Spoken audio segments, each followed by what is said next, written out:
सड़क बनने की वजह से किसी का कारोबार न छिने, नई सड़क बनने की वजह से किसी की रोजी रोटी पे असर न पड़े, और अगर पड़ता है तो हम इस तरह के समाधान निकालें जिन समाधानों से लोगों की रोजी रोटी चलती रहे।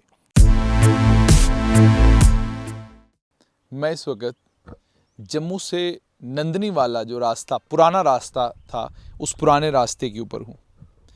आज इस रास्ते पे आने का मकसद सिर्फ ये है कि आप लोगों के साथ इस बात को साझा किया जाए कि हम अपने इतिहास को लेकर, हम अपने गौरवशाली इतिहास को लेकर कितने संजीदा, कितने सीरियस हैं। मुबारक मंडी की हालत तो आपको पता है, और अन्य भी ऐतिहासिक धरोहरें जो हमारी जम्मू संभाग में हैं उनका हाल क्या है वो सब कुछ आपको मालूम है।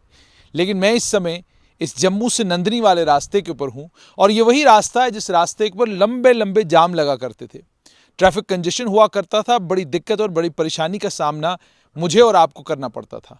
लेकिन ये रास्ता बहुत खूबसूरत था, और इस खूबसूरत रास्ते को जिंदा रखा जाना चाहिए था।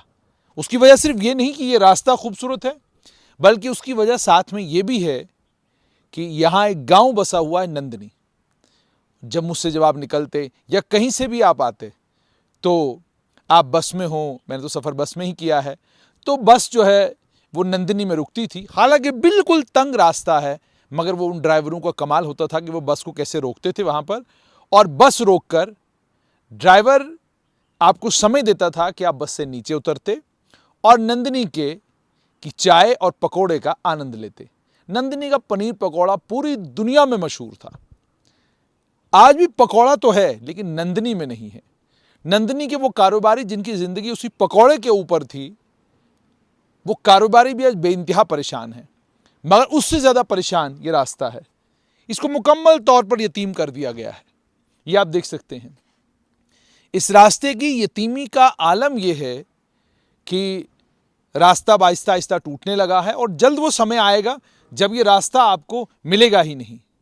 फौज यहाँ पर गश्त करती है, फौज के गश्त के लिए ये रास्ता जिंदा है, लेकिन जब फौज भी यहाँ गश्त करना बंद करेगी तो उसके बाद ये रास्ता मुकम्मल तौर पर ख़त्म हो जाएगा।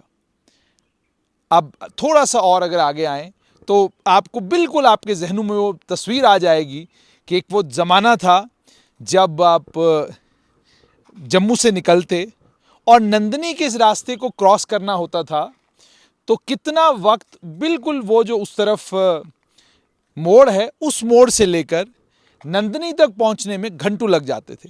लंबे लंबे ट्रैफिक के जाम इसी रास्ते के ऊपर लगते थे, और आम लोगों को बड़ी परेशानी और बड़ी दिक्कत का सामना करना पड़ता था। और यहाँ पर जो ये बिल्कुल आपको सामने मोड़ नज़र आ रहा है, इसी मोड़ को बड़ा खतरनाक मोड़ कहा जाता था, और कहा यह भी जाता था कि इस मोड़ पर बहुत सारे भयंकर किस्म के एक्सीडेंट भी हुए हैं।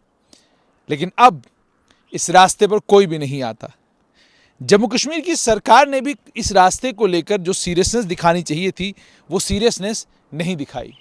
सीरियसनेस क्या कि ये रास्ता तारीखी है, एक गांव के लोगों का पालन पोषण, एक गांव के लोगों की रोजी रोटी इस रास्ते के ऊपर निर्भर है। तो कोई रास्ता, कोई तरीका निकाला जाए जिससे इस गांव के लोगों की रोजी रोटी का बंदोबस्त भी हो, और लोगों को वो पनीर पकौड़ा भी खाने को मिले जिस पनीर पकौड़े के लिए दौड़ कर लोग आया करते थे। अब चूंकि ये रास्ता अबेंडन है, जैसे मैंने कहा, इसको यतीम कर दिया गया, छोड़ दिया गया है। इस रास्ते को अभी भी जिंदा किया जा सकता है। टनल क्रॉस करने के बाद डाइवर्शन है, उस डाइवर्शन को और ज़्यादा चौड़ा किया जा सकता है, ताकि लोगों को, आप नंदनी गांव तो लिखें, लेकिन नंदनी गांव के साथ में वहां पर आप बोर्ड लगाकर ये कह सकते हैं फेमस पनीर पकौड़ा स्पॉट। तो लोग जो है अपनी गाड़ी मोड़कर पनीर पकौड़ा खाने के लिए इस जगह आ सकते हैं।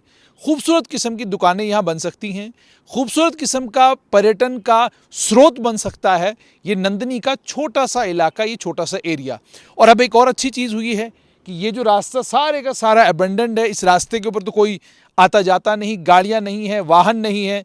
तो इस रास्ते को भी इस रास्ते पर बहुत सारे रेस्टिंग प्लेसेस बनाई जा सकती हैं कि लोग जम्मू से आएँ और यहाँ दाएं बाएं कहीं, अगर गर्मी में ना आ सके, सर्दी में तो आ सकते हैं, आप आएँ और सुकून और इत्मीनान के साथ आप यहाँ घंटों इस इलाके में, इस नंदनी के इस एरिया में बैठ सकते हैं। पेड़ पौधे भी यहाँ पर हैं और पेड़ पौधों के साथ में, जैसे मैंने आपको कहा, नंदिनी गांव है और जाहिर सी बात है जिन्हें पकौड़ा बनाने का आर्ट है, ऐसा तो हो नहीं सकता कि नंदिनी जो है अब यहाँ पर उनकी दुकान नहीं चल रही तो पकौड़ा बनाना उनको नहीं आता। पकौड़ा तो अभी भी वो बेहतरीन ही बनाते होंगे।